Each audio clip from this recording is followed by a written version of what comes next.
Xin chào các bạn đã quay lại với kênh Cô Ba Bình Dương. Rất nhiều bạn đã yêu cầu mình làm bánh gan. Sau nhiều lần nghiên cứu và thử nghiệm công thức thì hôm nay mình xin chia sẻ cách làm món bánh có cái tên rất lạ này.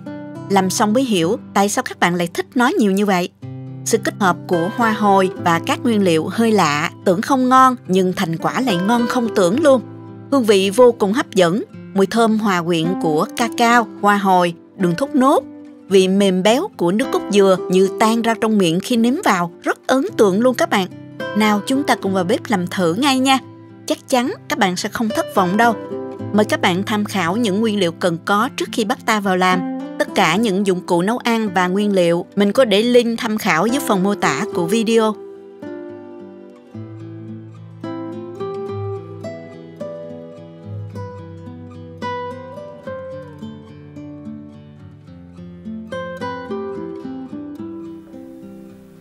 Đầu tiên mình sẽ đi rang những cái tay hồi này lên cho thơm ha các bạn. Mình rang ở lửa vừa nha. Khi nghe mùi thơm thì mình tắt bếp. Sau đó cho ra cối để giã bể.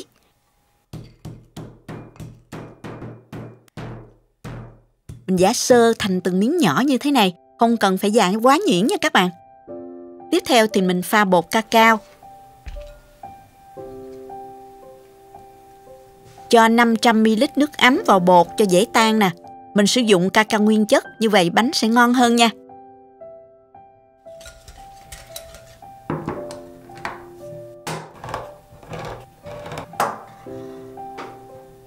Sau đó mình cho 300ml nước cốt dừa vào đây.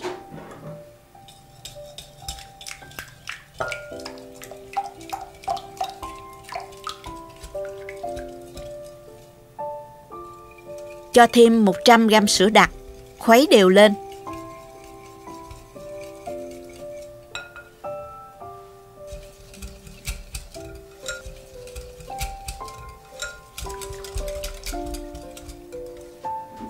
Bây giờ thì mình cho phần hoa hồi đã giã nhuyễn vào khuấy chung luôn. Mùi hoa hồi với là mùi cacao á, hòa quyện với mùi nước cốt dừa béo thơm quá các bạn ơi. Tiếp theo mình cho vào nồi 100g đường thốt nốt. Thêm vào đây 50ml nước. Sau đó bật bếp đun sôi cho tan đường. Mình để cho hỗn hợp đường sôi trong 1 phút nha. Sau đó thì mình nhanh tay đổ hỗn hợp cacao cùng với nước cốt dừa, sữa vừa trộn vào, khuấy đều.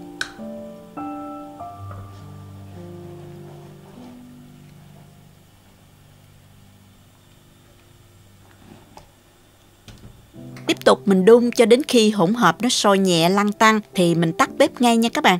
Đừng có để hỗn hợp này nó sôi bùng lên, sẽ mất đi vị thơm ngon của nước cốt dừa đó. Mình để riêng đợi cho hỗn hợp này nó nguội bớt nha.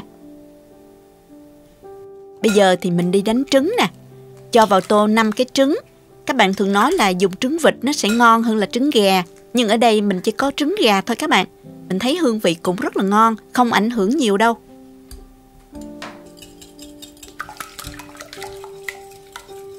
Cho thêm nửa muỗng cà phê muối vào. Và dùng phới khuấy đều lên để đánh tan trứng. Không cần phải đánh bông nha các bạn. Phần hỗn hợp cacao đã nguội ở khoảng chừng 30 đến 40 độ C. Nhiệt độ nó ấm ấm vừa phải, có thể thử bằng tay được.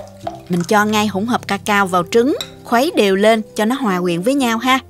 Lưu ý là mình không nên để hỗn hợp nó quá nóng nha, sẽ làm trứng bị chín đó. Còn nếu mà quá nguội thì sẽ làm món bánh của chúng ta bị tanh mùi trứng nha. Tiếp theo thì mình hòa tan 10g bột gạo với nước.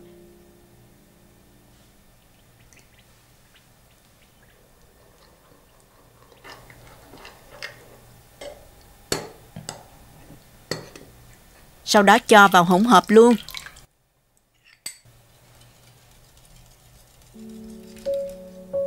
Trước khi làm đến bước trộn hỗn hợp trứng, mình nên mở lò nướng trước ở nhiệt độ 175 độ C, 350 độ F đó các bạn.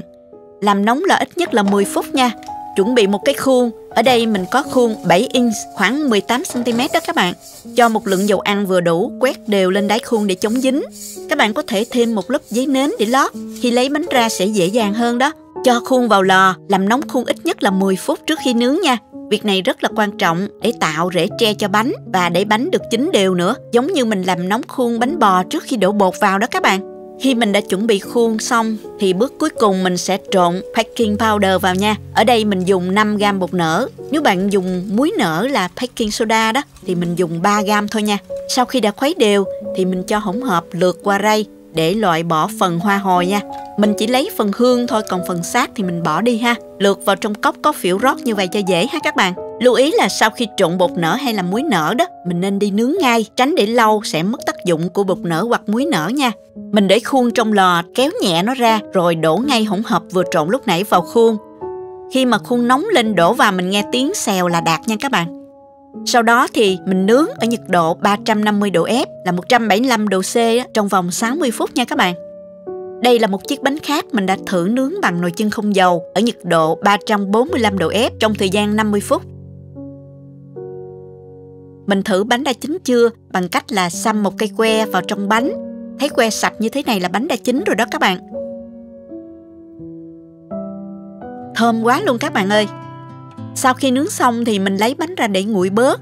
Sau đó mình để bánh trong tủ lạnh ít nhất là 4 tiếng hoặc các bạn để qua đêm cũng được.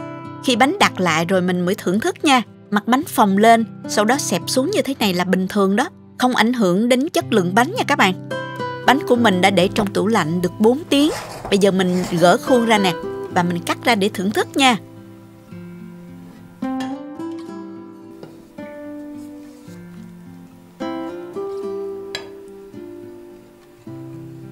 Thoạt nhìn thì mình có thể hiểu ngay là tại sao món bánh này nó lại có tên như vậy.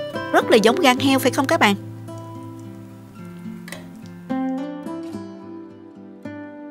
Trang trí vào mấy cái hoa hồi cho dễ thương nữa nè. Khi cắt bánh ra thì mình thấy bánh có rễ tre khắp thân bánh nè.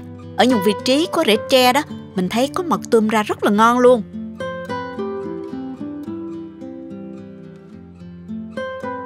Bánh rất mềm nha, cũng đủ tan trong miệng khi ăn đó các bạn.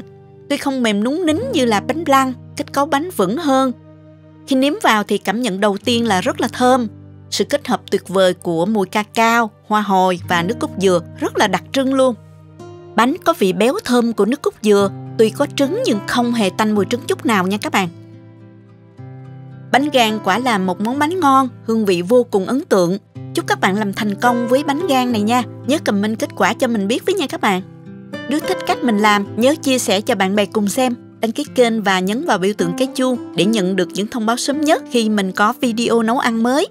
Các bạn cũng có thể truy cập website cobaminhdương.com để xem các công thức nấu ăn dưới dạng bài viết. Cảm ơn các bạn đã xem video và hẹn gặp lại các bạn trong những video lần sau nha.